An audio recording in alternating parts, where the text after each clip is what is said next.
and good morning. This morning for our devotion, I thought I might just pray with you. Come on, let's just do that right now.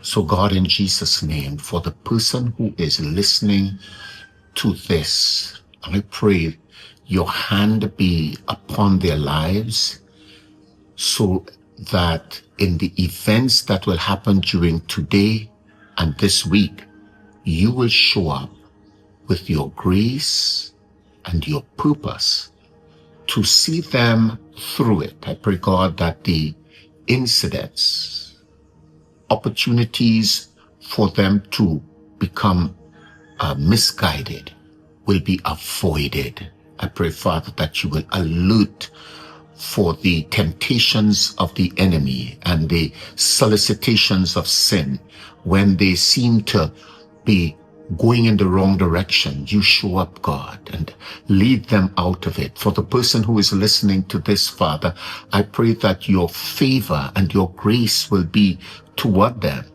that what they do not deserve, you would still bless them with, and those persons and situations that they come into that are unfavorable, I pray, God, that you will turn those situations around. I pray, God, that your grace that is sufficient for us will meet us. I pray, God, for the person who may be listening to this and that is going through illness. I pray that your healing grace and your mercy be extended.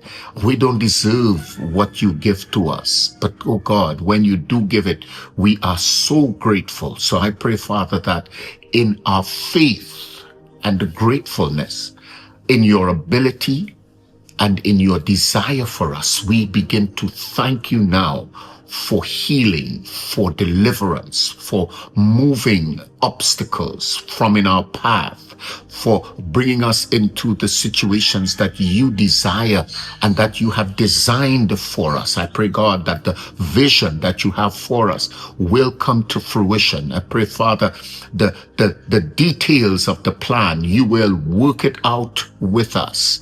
I pray, God, for the person who is listening to this, that your blessing would be upon their lives. Great grace will be with them, and that they would be glorified in you. In Jesus' name. Now, if you agree with me, you could also say, Amen.